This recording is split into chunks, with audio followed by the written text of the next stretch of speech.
Throughout the day, we've been tempted by investments that we can make, opportunities to exploit, and risks to manage. The elephant in the room, as always, is how we fund these investments. Which brings us to this next session.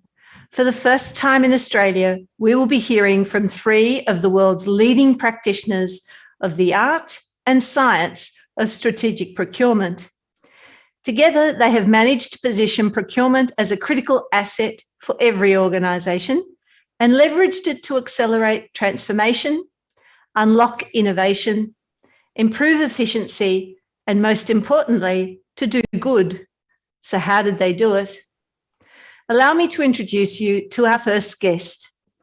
Detlef Schultz is co-founder of Akira Labs, a German SaaS provider of an AI-enabled enterprise-wide collaboration platform for strategic procurement. He's chairman of the Vodafone Procurement Company in Luxembourg and holds board seats with the Vodafone roaming services in Luxembourg and Elleringfors in Denmark. Detlef is a senior advisor for the CEO of MacNamara Pharmaceuticals in Colorado, USA. He joined Vodafone in 2003 to lead the global supply chain team and was responsible for the strategic and operational leadership of Vodafone supply chain management across the globe in areas of network infrastructure, IT, and services. From 2008, Detlef led the Luxembourg-based Vodafone Procurement Company, which provides a single point of purchase for the entire group. He stepped down from his role as CEO in 2016 after 13 years of service. Prior to Vodafone, Detlef spent more than 6 years in Santa Clara, California, with the world's largest semiconductor equipment manufacturer, Applied Materials. He was a member of the board of management for Babcock BSH in Germany, where he led supply chain management and financial control, and was also at Siemens for 10 years. He started his supply chain career with Siemens in 1985 in the area of materials management. Detlef was born and raised in Germany, has lived in Korea, Singapore, and the United States. He graduated from the University of Cologne with a master's degree in business. Welcome, Detlef. Thank you very much, Maria, and thank you very much for the opportunity to talk to you today about enabling the future of procurement and unlocking additional value through procurement. And in order to do so, I would like to walk you briefly through the maturity curve of procurement. If I could have the next slide, please. The procurement development over the years basically started as a mere support function. In this role, procurement was responsible for placing purchase orders and delivering on the demand of stakeholders in the business. You see two axes on this slide, the procurement maturity and the value creation. And you also see that on the support function, the measurement of procurement success was basically efficiency. So how quickly did you place my purchase order? When did I get my material, etc.? The next phase of procurement development is that procurement becomes a kind of business partner. Procurement here applies the so-called category management.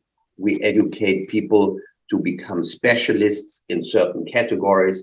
We're talking with stakeholders. And in Vodafone, we applied a world-class methodology across 20 modules. And I think I can say that Vodafone was in the position to deliver serious savings to the company. However, in order to unlock the true value of procurement, we have to apply exponential thinking, and we have to think beyond category. We have to take advantage of procurement's role as spider in the web. In our ecosystem between the demand and the supply side, and procurement has to take advantage of data, has to take advantage of artificial intelligence, and with that has a much higher impact on the success of the company. But in order to really be on top of everything and become the primary provider of business insight and business foresight to our companies, procurement must be the value chain orchestrator. Now, that is easier said than done. And insofar, we applied some research and checked whether there are tools out there helping procurement to move up the maturity curve. The next slide, please. Yeah, by researching the market, it was obvious that there are a lot of tools out there, but most of those tools were for the areas of tactical and operational procurement. Exactly those areas I talked about earlier, which apply certain value in terms of efficiency and in terms of savings, but not the big value I was talking about. The big value I was talking about gets delivered through strategic thinking in procurement, and there we didn't find any tools.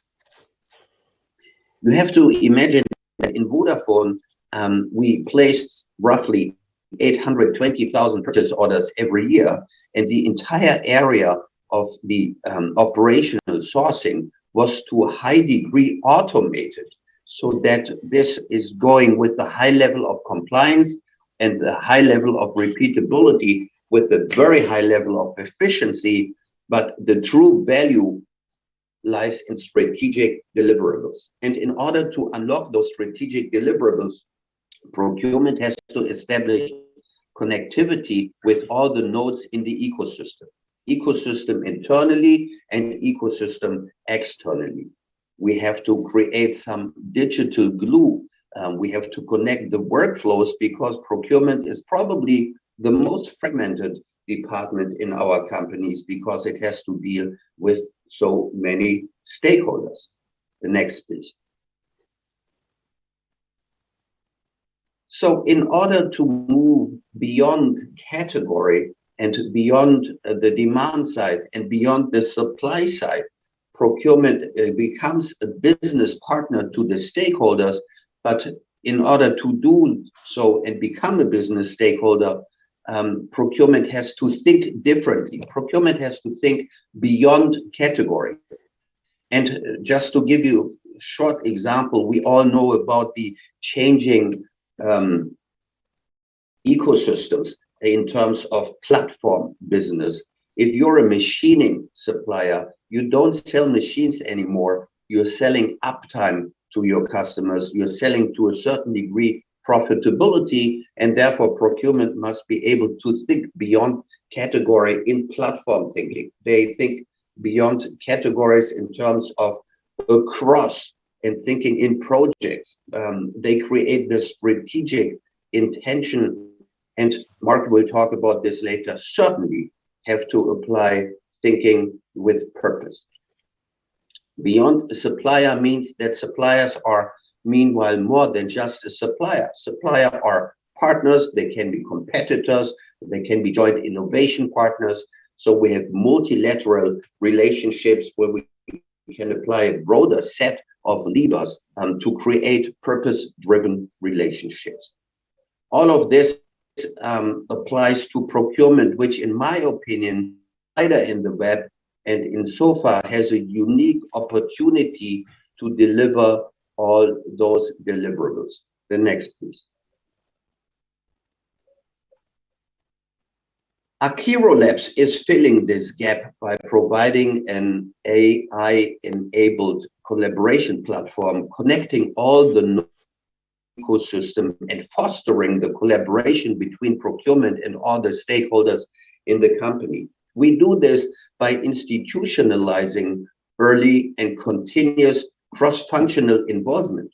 So procurement is with the stakeholders at the beginning of the processes, and therefore we're turning poorly specified demand into a holistic demand overview.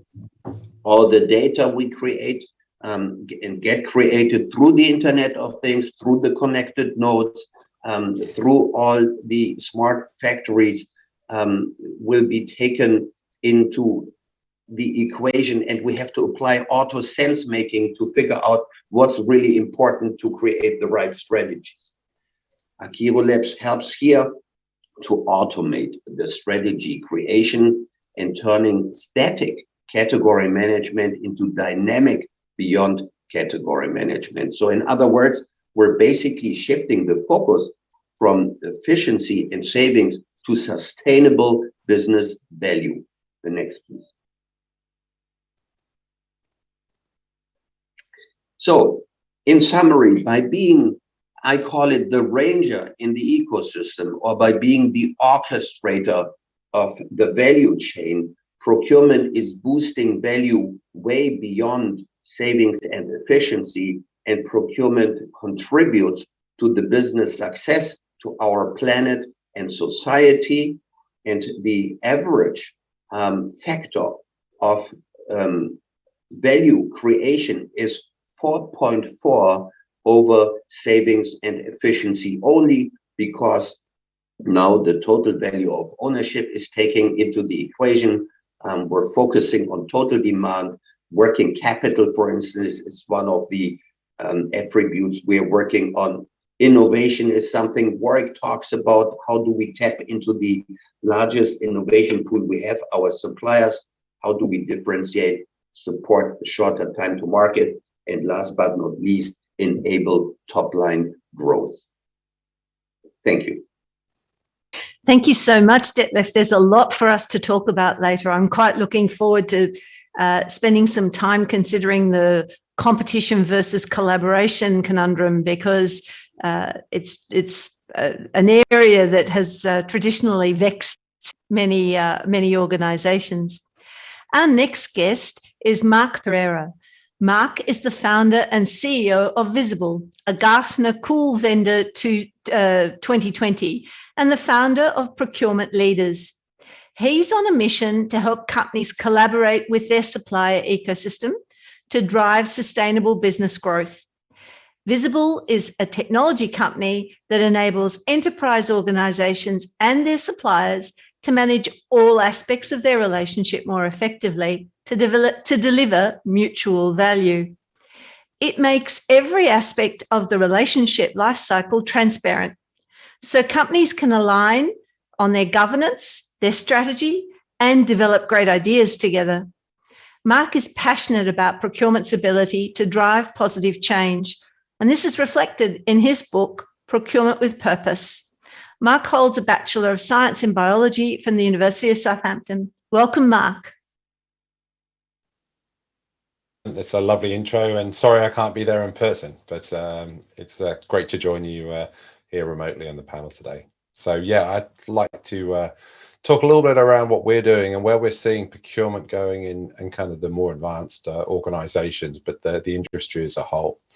You mentioned, or Detlef mentioned about sustainable business growth, and that's really the future of where we see the organizations going. If we look at procurement's role as a central part of the organization, I think in the past it's been a little bit more around the transactional side, looking at the savings and the efficiencies that can come through in terms of how the business buys. But where we're really seeing organizations now is really getting into the business strategy. So looking at the growth, the sustainability, but also the resilience side. And this is where the companies really need the help as they scale and take on the new challenges that come to them, as well as the disruptions that are coming through as well. How are they achieving sustainable business growth?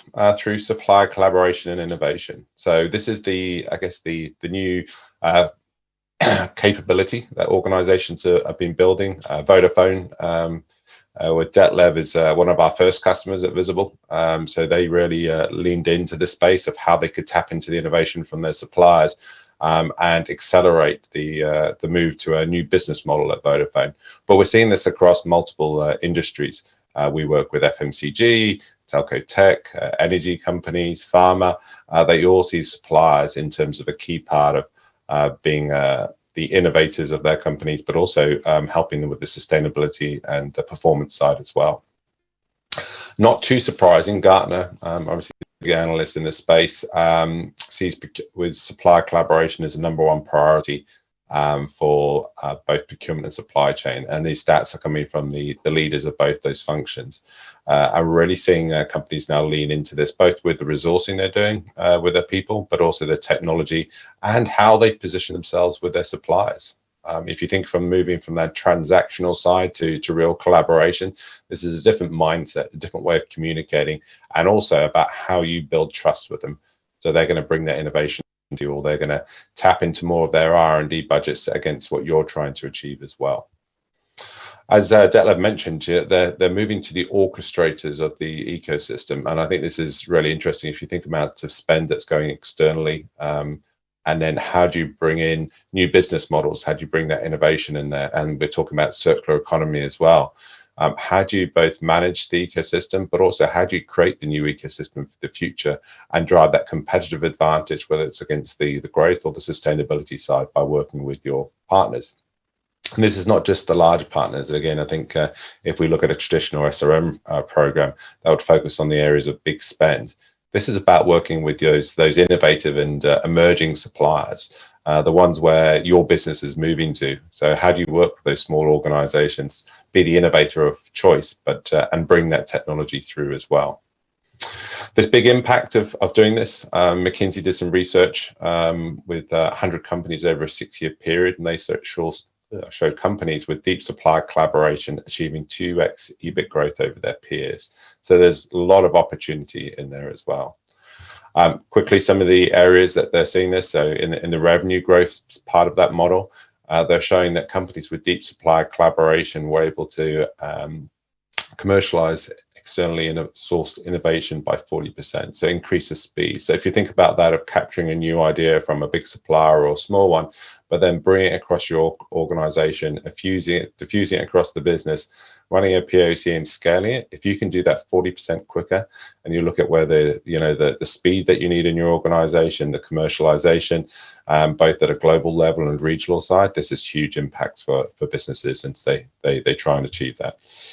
They're also seeing a 15 to 25% improvement in performance. So if you think about how important those suppliers are to you, if you can align your strategies better with them, put those important performance metrics and work collaboratively from those strategic QPR meetings and everything in between, increasing the performance, having the best teams working for you, delivering the most outstanding services to your customers, and the most exceptional products, that's a huge impact as well. So really thinking outside of your organization in terms of driving the efficiency and performance side. And then a huge topic here is ESG for all organizations. So the environmental, social, and governance side, we're seeing this in multiple areas. There's big movements in the US market around supply diversity, which is coming to Europe, and I'm sure will be coming across Asia Pac as well as a region. We are also seeing Scope 3 and greenhouse gases as a major focus point across the world, as companies are looking at hitting the net zero. And hopefully, if you get to read Paul Polman's, the former CEO of Unilever's book, talk about net positive. So how companies go beyond just not damaging the world anymore, but actually get to a point where they're in a positive side as well. But again, 80% of greenhouse gases normally come from outside of your own organization. So working with those big suppliers, those big emitters within your organization is really key, but also innovating with them with the new products that are coming through. So it's both the innovation side as well as the reducing, because it is about that sustainable business growth. So it's a really exciting area where companies challenge to actually deliver on the supplier collaboration. And Detlef kind of mentioned it, is the cross-functional side. So you're working with the different stakeholders at an executive level, but also the team. So you have to align them, but also you have to align those relationships with your suppliers, and then all those projects, those programs that you're working with them. And that's where we help companies in terms of the technology we have as well. So, like, huge topic, I could speak for hours on it, but I'll keep it short and get into the conversation with you all. If anyone does want to speak to me, hear my details, and I'm sure we'll share them there, as well as Visible and the Procurement with Purpose side. Also do quite a lot of investment in the space. So really interested to speak to any Australian tech companies that look in procurement, supply chain, and sustainability. Love to speak to them as well. I'm looking forward to asking both Detlef and Mark for some practical case studies that demonstrate the importance of a lot of what they've mentioned. So I've given them some forewarning there. In the meantime, so thank you very much, Mark. Again, more food for thought. A lot of what you mentioned, our next speaker has lived. He was responsible for delivering it. So for more than 20 years, entrepreneur Warrick Cramer has been turning his mind to the business of digital transformation and the evolution of what is next for society. He's driven by a passion for technology, global collaboration, and the exchange of ideas. Warrick has paved the way for many startups and new technologies, and this is a particular passion of his.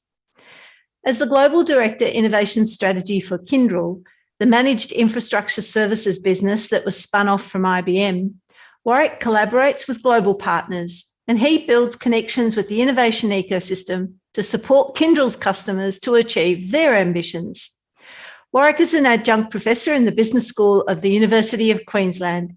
He returned to Melbourne from Luxembourg in 2020, where he was CEO of the Vodafone Global Centre for Innovation in Europe, known as Tomorrow Street.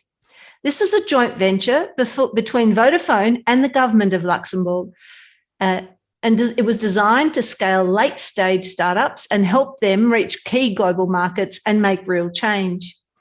Prior to moving to Europe, Warrick was an established entrepreneur in Melbourne, and among the businesses he founded was MicroP, a mobile payment company which developed a highly successful payment security authentication system that is still used by several banks today. Warrick holds a master's from Monash University. Welcome, Warrick. Thank you, Marianne. It's just wonderful to be here in my home country to be able to speak today and be part of this event. So, look, my role, and I'm not going to present any slides today because I really want to leave enough time for the discussion on this really important topic. But my role really in Kyndryl, and just to give, for those of you that don't know Kyndryl as an organization, we were spun out by IBM in November last year. And we moved, it's an organization which has around 90,000 people. And essentially we look after the world's infrastructure. And so essentially we keep the lights on for everything that we take for granted, from banking to airports, etc. I've been really fortunate to join the organization at the beginning stages. And my role is really thinking around how we can work with smaller organizations, bring them into our footprint, add value to our customers, but more importantly, help those startups to grow across a global network and help them to become successful.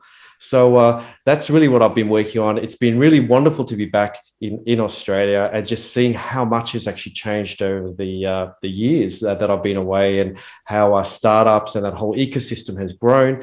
And it's been a really wonderful thing to see so many startups becoming, thinking internationally, and there's the hubs that didn't exist before when I left. So thank you. And Maria, I'll hand over to you because I'm really keen to start the conversation with Detlef and Mark. Okay, so that's fantastic. Thank you. Let's begin with a question to you, Warrick. You've just mentioned that you've returned to Australia and you've experienced the same challenges as every other expat that has returned. I'm interested to delve a little bit deeper into what you've found. So Maria, it's a really good question. I found a lot, but it really seems just, we got stuck. As a country, we got stuck, we got comfortable, we got complacent. I entered a place where the pace of change and transformation was going really, really slow. And when I looked into it further, what I found and what I saw was that there was nothing really substantially being done. We were playing on the fringes with startups. There was a lot of, centers being created, and we've had some great startups, by the way, come out of Australia, definitely, but we could have had a lot more. And so that's what I really saw. Now, I really delved a little bit deeper because I wanted to understand why. What was really going on here? And when I started to look into it, I realized there was a complexity index that was put together by the Harvard University. And in 1995, Australia basically ranked 55. So for those of you that don't know about the complexity index, it's basically you take minerals or resources and you add value to it, which then creates jobs for society and helps the economic growth of the country. In 2008, that study was actually done again and we were benchmarked and we'd slipped down to 87. Now, just to give you some context of that, we were hovering around countries that were just developing, right? Which was appalling for us. It meant that we would really become a country where we were just digging and shipping resources and adding no value. Now, in comparison, Germany, for example, sits number 1 in that index. And so basically everything that Germany touches, they create value. They add value to it. The other thing that I also learned, Maria, when I came back was, as I was sort of doing my research, was that we only added 3 new products into the Australian economy between 2004 and 2018. Now, a product was really considered that if it was absent 15 years ago and it was present today in our economy. Now, these 3 products were active carbon, hydrochloric acid, and lead foil. And these 3 products contributed a measly $2 per capita in 2019 to our economy. Now, if we look across the pond to Singapore, they added in the same period of time 17 new products in that same period, which contributed to a massive $1,746 per capita in comparison. And I was sort of seeing also when I came back, Maria, you asked a question, was that I was seeing states compete against each other rather than working together collaboratively and then going out to the world and working and, competing against the world externally. Now, this is, for me, from what I've seen, this is our greatest opportunity because now we understand what's going on. And we've got the opportunity to move forward and we've got the opportunity to move at pace and to make the relevant changes to really pave the way for some of the companies and some of the young companies that are really going to transform our economy. I want to talk to you about that a little more later, but in the meantime, I want to go to Detlef. And Detlef, you worked in an organization that had, people scattered across the world. You had to bring some order, you had to bring some discipline, you had to bring some focus. We're only a country of 26 million people. So, relatively speaking, when you're looking at global organizations, the sort of experience that you had to reshape the thinking within Vodafone, particularly with procurement, is not dissimilar to the sort of discipline that Warrick's talking about. Instead of spreading the jam so thin, or the peanut butter if you're American, so thin that it's tasteless, what you want is rich, deep sandwiches that are tasty. So you want to narrow the focus. I'm interested to see what it is that you did throughout your career to change the mindset. I think you're spot on when you say you have to narrow the focus. I see most of the mistakes being made is by having a goal and objective list of 25 plus and then try to measure those, which is, in my opinion, impossible. I think throughout my career, I always try to focus on maximum 3 top contribution we wanted to do. And I give you an example of thinking beyond, which I think is important. During my time in the Silicon Valley, in 2001, the financial crisis hit, and many of our suppliers, which were a lot of small suppliers, specialized machining suppliers, came into financial trouble. And the risk was that those are going belly up and we lose them as a supplier. So the question was, what do we do? And here, procurement took the initiative, which is certainly not in the playbook of normal procurement. We matched, for instance, our finance department with the financial departments of the suppliers. We sent finance managers into the supplier. We started mergers and acquisition discussions with larger suppliers. We had a list of profiles of small vendors which were willing to be sold to larger vendors to survive.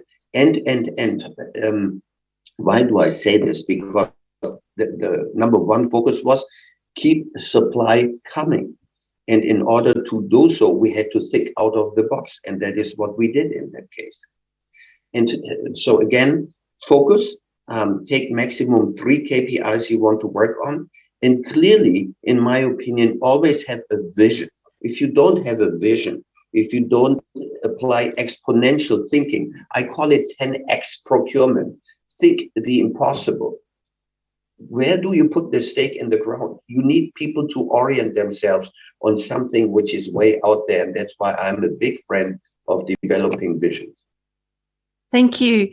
Mark, an excellent way to rally effort and to narrow focus is to give people purpose, particularly in the environment in which we're living at the moment. The world has so many problems that it needs solved, and it needs them solved quickly. So what have you seen in your path? You mentioned Paul Polman's book. What have you seen amongst the customers that you advise that has worked to get people rallying behind a cause? Yeah, it's a great question. I think most companies now are really focused on purpose, and you see that on their websites. But I think in the past it was about their products and services. Now purpose really pops out, whether it's the sustainability goals or the social impact they're having come through. But communication is key, and back to some of those numbers I mentioned about earlier, 80% of your greenhouse gases with your supply chain. What we've seen is the way that communicate with their suppliers and I guess their value chain as a whole has really changed, especially through COVID. There's huge impact in terms of disruption there. So it's about that authenticity of brand coming through as they speak to their suppliers, but I think also to their customers and the employees, the important stakeholders. So we're seeing interesting, virtual supply days. We're doing this over the wire today, but how can you reach out to those important ones, not just the top 100 suppliers, but the thousands of suppliers you have, and really connect with them around the purpose of your organization. Get them excited about what you're doing and come on the journey with you. So we're lucky to work with large FMCG companies, like the likes of Unilever. They do an amazing job in terms of communication with their suppliers and getting them excited. And the other part of that is the revenue. We talk about sustainable business growth. If the suppliers don't come on the journey with the buying companies, then they're going to lose their traditional spend that's coming to them and not be part of the future. And that's where the new revenues, the new innovation, the new profitable revenue will come through as well. So we're seeing companies look at that communication lines with their suppliers as a really important one, and not just with the big suppliers, with the innovative and new ones, because also they're looking at the regional side. They need to innovate in the regional side. They're looking at more local supply. So I think COVID has really changed the world in terms of supply chain, but also the way communication comes through and collaboration comes through as well. So we're seeing that, especially with resilience. We really need to do that. And today, as we speak, there's huge problems in Europe again with the invasion of Ukraine, and that is going to cause major supply chain disruptions for a long time ahead as well. I'm glad you mentioned Ukraine. I wanted to make reference to recognise the lives that have been lost and the lives that have been upended. It's a tragedy. It's an absolute tragedy. Taking up that theme though, Warrick, a lot of that's based on trust, and a lot of it is based on getting in early.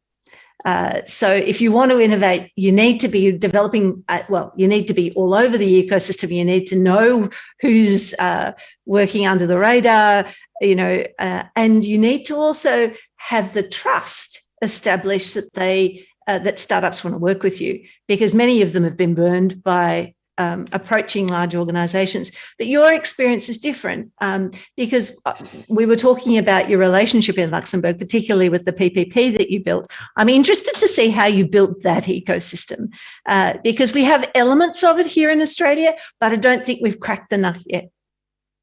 Maria, it was it's a really interesting one, because the Triple P, I learned so much by that experience working with the Luxembourg government. But I think you hit the nail on the head. It was all about trust. Right? We couldn't do it alone, right? We did not have all the resources. We didn't have all the capability. And especially when you're dealing with startups, there's, corporates, they're difficult to work with. But on the flip side as well, startups can be equally just as hard, right? And so it was, how do we actually try to make it easier for both parties to come with building a program or a system that could be win-win for all? And I was really fortunate to work with the Luxembourg government and form the Triple P. And it was a true partnership because, we needed help when we were working with startups to bring them into the country. We needed help to set them up, etc. And, working with a country where the power really was how we actually did it together. We were bringing how we brought all the parties together for the common good. So that was government, enterprise, and startups. I also learned that when I was in Luxembourg, the reason why it was why we were able to achieve the Triple P was that they were willing to listen. The Triple P wasn't just set up where you wanted to shift your resources or your investments and get someone else to manage it. It was actually a true partnership in that respect. And so they were quite, willing to listen. They were extremely humble because they knew what they didn't know. And they were willing to take risks, which, took a lot of courage. And an example of that was, if I look at the space area, they decided as a country that they wanted to go into space. They wanted to attract the talent. They wanted to attract the investment. So they formed some of the legislation around minerals. They set up the space innovation centers, and then they backed themselves all the way. They partnered with people to make it happen. And, they worked together to unlock the value that the space brought. And it brought in just the thought leadership and all these different sort of positives that came out of it. I also saw in my time there with working with the government and within Luxembourg is how they actually embraced expats, Maria, which was really fascinating for me coming into a foreign country where I really didn't speak the language or really have a good understanding or grasp of the culture. They, in fact, have 48% of their population is actually expats.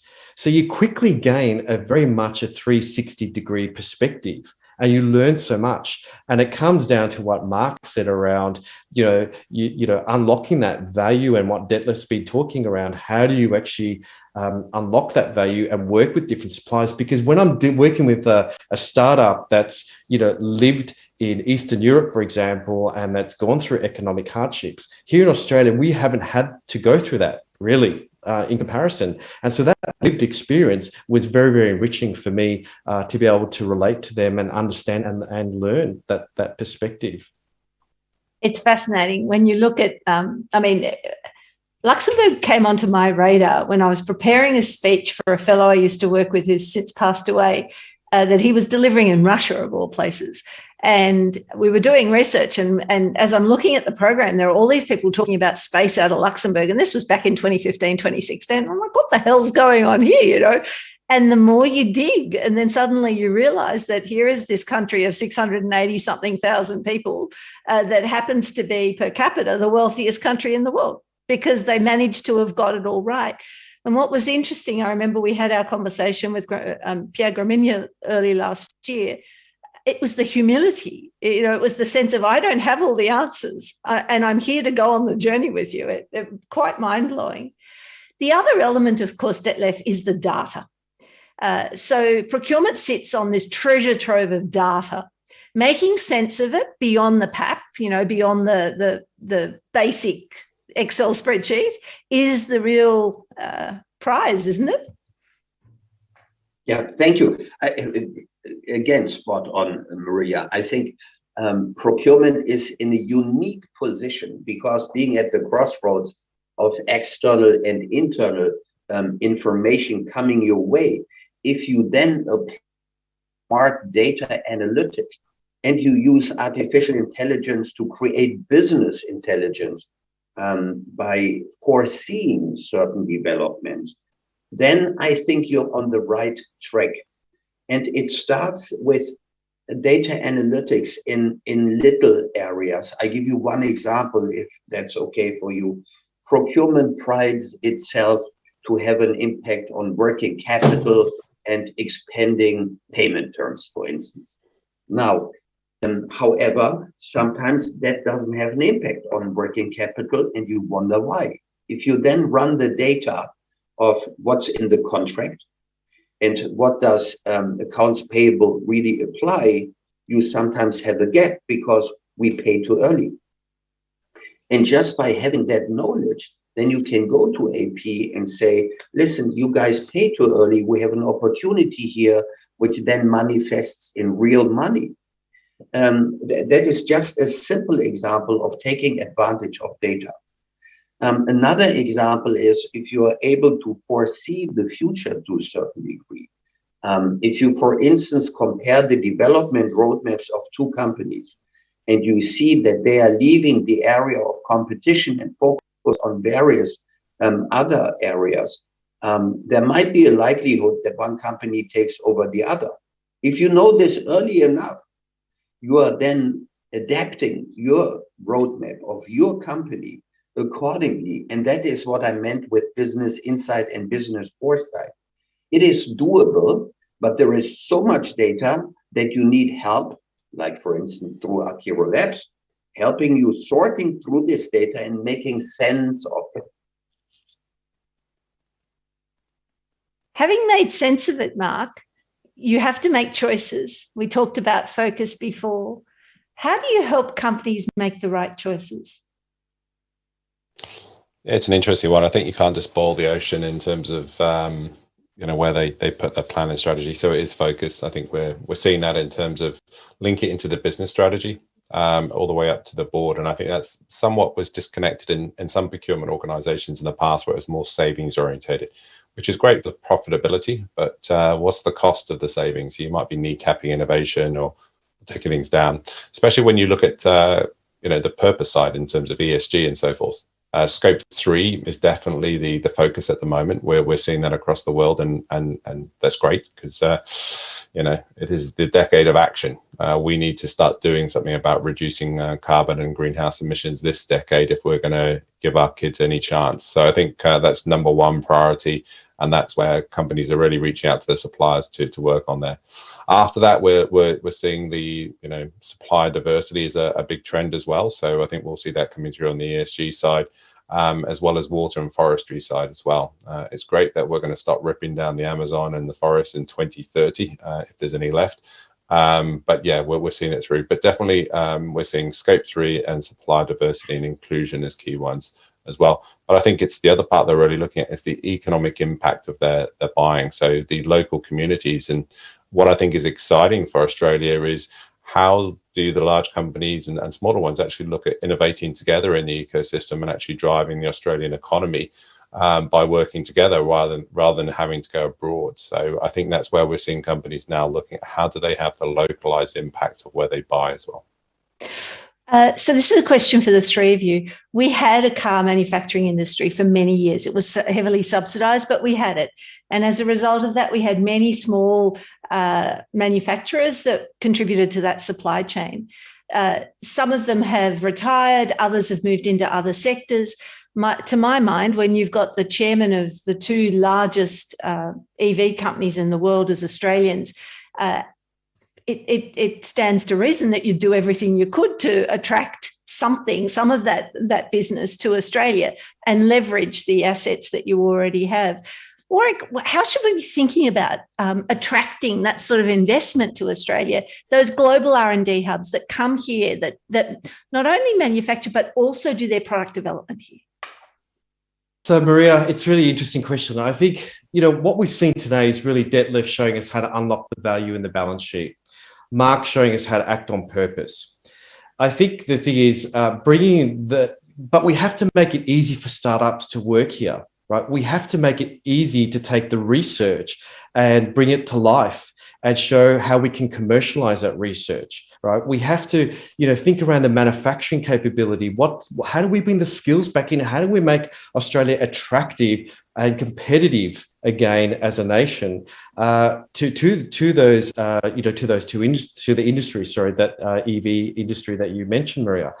The thing is, if we don't sort of give the startups the ability to latch on to big corporates and help them to grow, right, and bring them into the procurement circles and give them the problems to solve and give them the guardrails and the support that they need, we're not going to get there. We're not going to get the EV manufacturers like you described into the country. We're not going to unlock that value.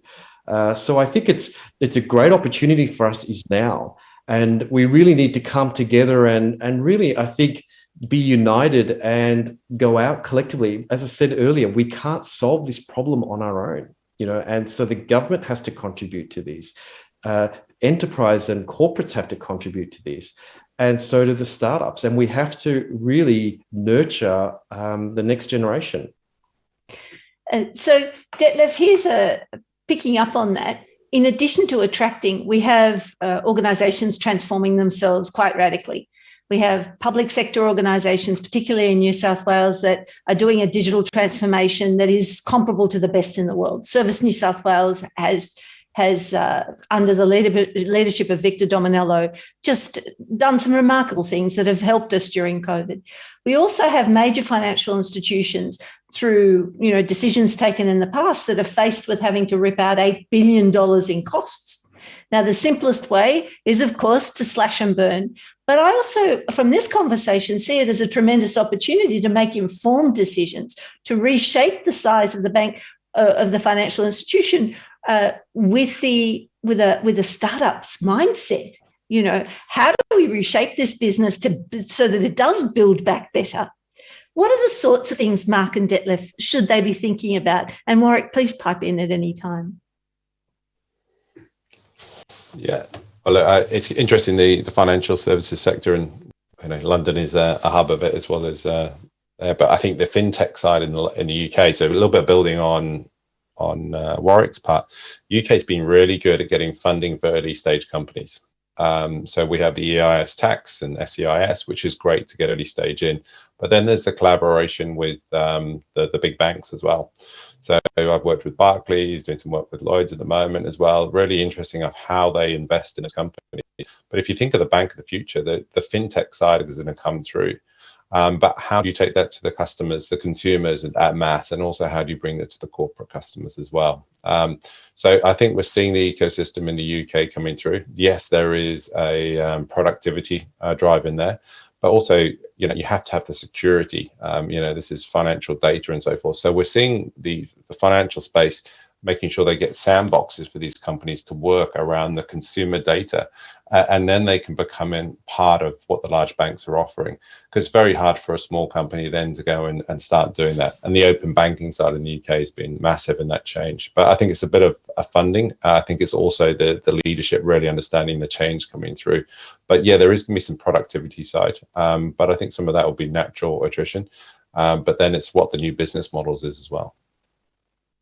A large bank in Europe is a customer of Akiro Labs, and when you talk to them, it's interesting how they approach the startup community, because this bank says the difference between us, the traditional banking sector, and the startup community is they have the ideas, we have the trust of our customers, which I think is a smart observation, because they take advantage of the large innovation pool out there of the many startup companies by collaborating with them and applying the face of the traditional bank, which has the consumer's trust, and therefore they have joint successes.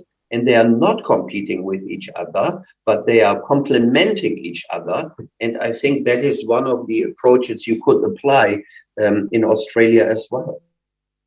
I think you've hit the nail on the head. That is absolutely a pearl. He's spot on. I mean, it's all about the collaboration, right? It's building the trust. It's taking the courage. It's, de-risking it as best as you can, and understanding too and being comfortable that as you go through that, some of the startups will not be successful, right? But you can de-risk that, and you can actually help everyone to be successful through that process.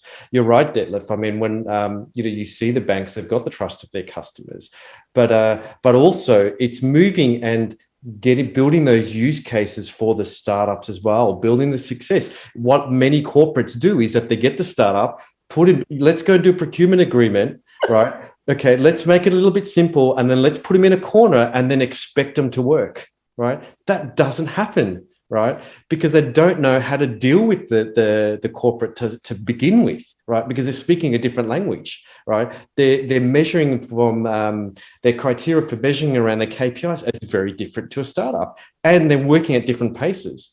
The startup has to keep the lights on, to pay the salaries, to keep everything going. And the corporate's, going, well, let's work in the next, 12 months or next quarter or 2 quarters, so there's the sense of urgency is not there. So it's really, how do you bring the two together and be sensible about how you're going to interact and then bring that to life and execute on it.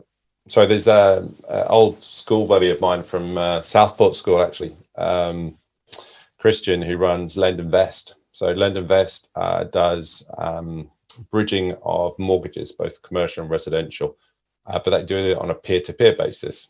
So the big banks can't do that themselves, but the likes of Barclays have teamed up with Lend Invest. So it's a huge market, and Christians, I think they're the largest funded fintech in the UK, run by an Aussie, a Queenslander.